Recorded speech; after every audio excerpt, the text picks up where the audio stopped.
Hello, my name is Abdel Shakur. I'm a faculty member of ETHS, a parent and concerned citizen and taxpayer. I want to state unequivocally that we need to open our school as soon as possible to defeat the virus that has destroyed so many lives in our community. This virus is white supremacy, and it has created a closed system that pushes children out of classrooms, offers them substandard curricula, and dismisses the psychological and developmental harm it inflicts. A virus that centers our decisions around the concerns and grievances of the rich and the white.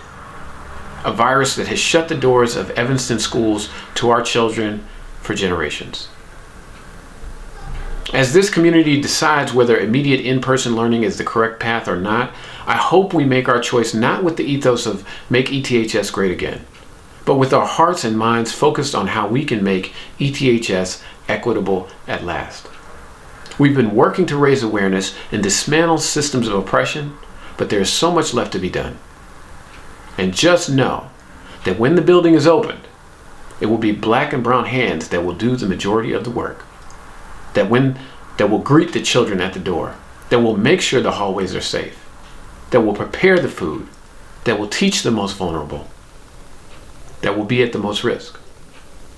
Over the past year, our Black community at ETHS has been hit hard.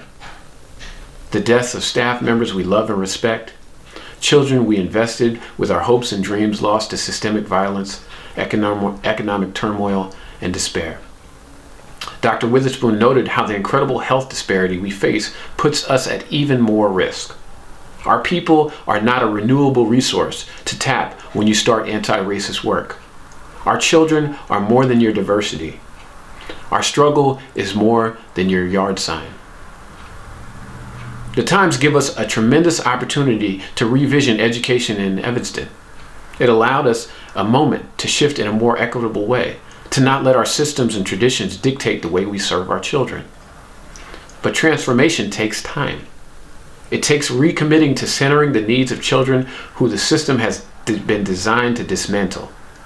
It's going to take making the health and well-being of Black and brown people a priority and not just a side concern. Now, I should say, I miss the classroom. My classroom in particular, room West 314. Standing outside my door, greeting scholars in the hallways. I miss their energy, how they totally inhabit our physical space, running in class or slumping in a seat or scribbling on the whiteboard. I miss high fives and fist bumps and hugs.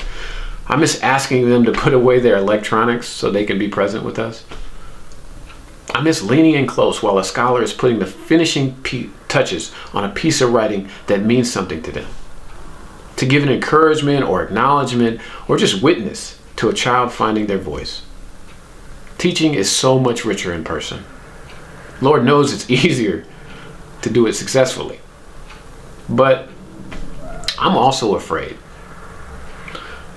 I'm afraid, not only am I afraid about the impact of COVID on my own health and the members of my community, but I'm afraid that the work we've done to fight against the virus of white supremacy will be sidelined by fear and distrust. When our school doors open again, and they will, the children who come to us are going to need a lot more than just lessons on positives or covalent bonds.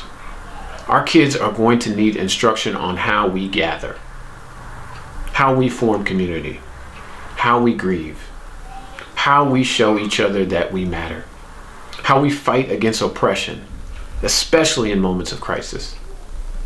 If we reopen too early, particularly at the expense of Black and brown bodies, the real tragedy will be that we sacrificed so much and kept our schools closed to justice.